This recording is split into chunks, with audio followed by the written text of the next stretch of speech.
Corners. What is it about corners?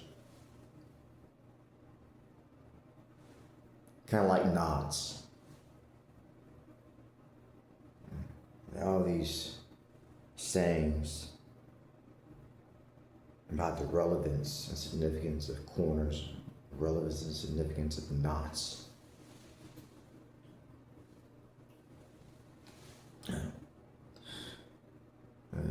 Say the well again. Looks like you backed yourself into a corner. Or you're backed up into a corner. You're backed into a corner. Or he's got him in a corner. Or we don't advise that you cut corners. Oh, no, about corners and knots. I was once told that I have a lot of knots by somebody. I was 25 years of age at that time. Here I am, 51. I still have a lot of knots. My knots, kind of like knots in general, serve a purpose. It's not necessarily anything wrong with knots. If you want to talk about a literal knot, you get all kinds of knots, right? I once purchased a book while out in Austin, Texas, at a HEB. I call them Hebs. There's no S in it, but I call them Hebs, HEB.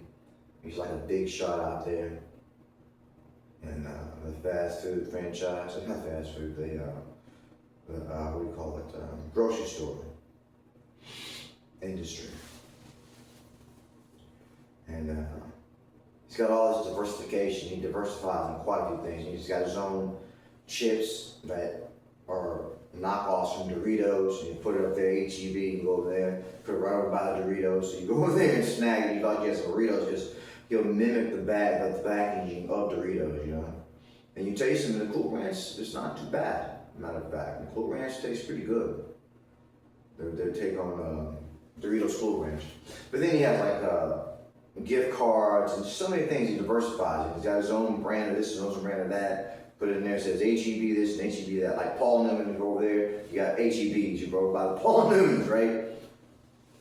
Forget about it.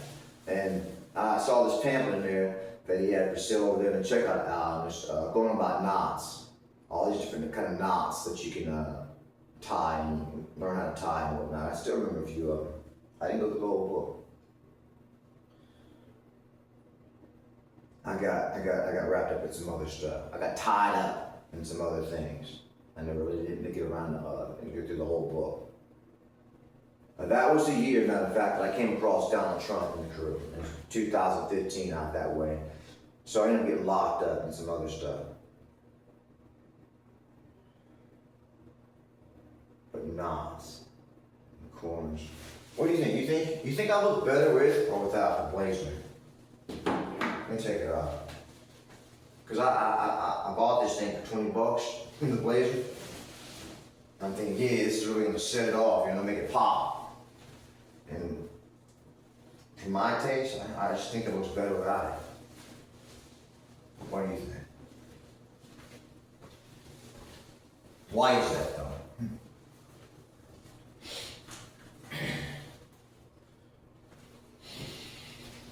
Now, I don't mean any harm to any light workers. I don't mean any harm to the cure. Matter of fact, I don't even understand the cure. You know, all this time we haven't had a discussion yet. And I really don't know why that is. I can only draw assumptions or presumptions about that, you know. We could have ended this a long time ago though. We're making too much, we're making nothing, and we're making a mountain out of a molehill, really. Because at this point, I don't even know if he even knows I'm alive. Based on all evidences. You know, he hasn't said anything to me, but I'm on his mailing list for his business. So whenever they send something out, I get that along with however 50 million other people in the world. Once upon a time, I think they may have sent me a number to my email. That was a little more exclusive. And they sent me a picture of a group of them sitting in a room. American flag on the wall somewhere. I'm not exactly sure what that means either. But we could have ended this a long time ago. Just give me a heads up. Are you in, you out, you're gonna do it, you're not gonna do it, something.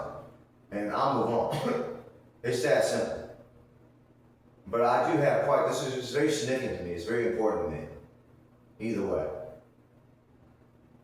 And maybe you know why that is, maybe you don't, maybe you can glean why that is, maybe you can't, I really don't know. I explained it to you. I explained so many things to you. I don't know if you hear me or not, I don't know.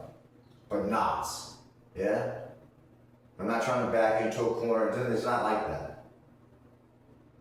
Even though I call you an asshole, I call you a prick, I'm being cathartic.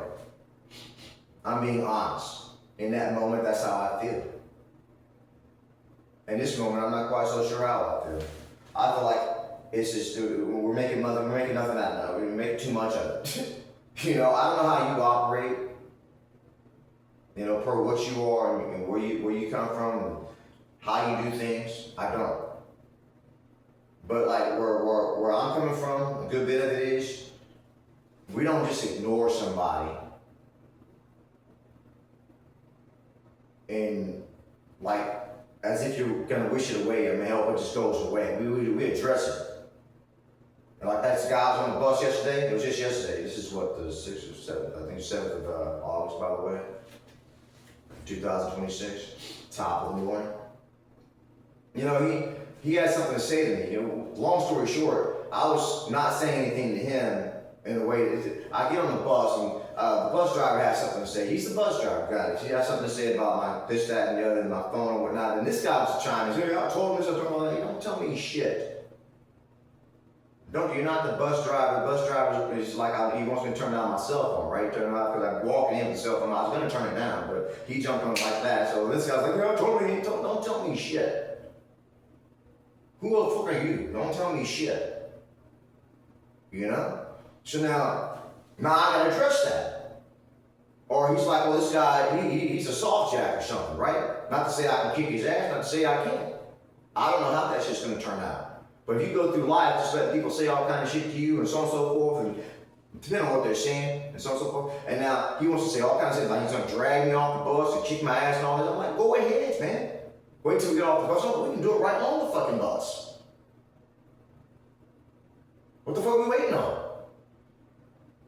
You know? That's how it works from where I'm at. Somebody's calling you out, somebody's saying something to you, you address that. You just sit there looking at your fucking shoes. It essentially makes you no different than a fucking woman. So I don't really know where you're coming from. I mean, we could have resolved this a long time ago. Just by you saying yay or fucking nay, you're in, you're fucking out, you hear me, you don't hear me, I don't know what the fuck's going on. Do you hear me? Because if you hear me, I would think as a man, you say, look, yeah, I hear you, motherfucker, and this is where I stand, and we'd be done with it. I'm not going on, you saying like I'm done with it. Yeah, I hear you, and this is where I'm at. I don't know where the fuck you're at. So I'm thinking like a female, you gotta keep on talking to her, because she's playing hard to get, or she doesn't know what to do. She's looking at her fucking shoes, you're talking to her. Now, I didn't mean to curse me to families, because I got my little, I'm classy, what do you call it? Well, who's that? What's that guy's name? Sinatra, little umbrella, you know? Got my little Sinatra suit on. I want to come up here and do something like this and talk, you know, hey, you know, I've got my Johnny suit on and make sure I use my hands to communicate body language and so on and so forth. But lo and behold, I guess etiquette doesn't come as easily as a $100 suit at Burlington Skull Factory. Not easily acquired. Huh? Have a good day, Mr. Carroll, if you're even looking at this. Good year, whenever you get around to it, brother. Have a good one.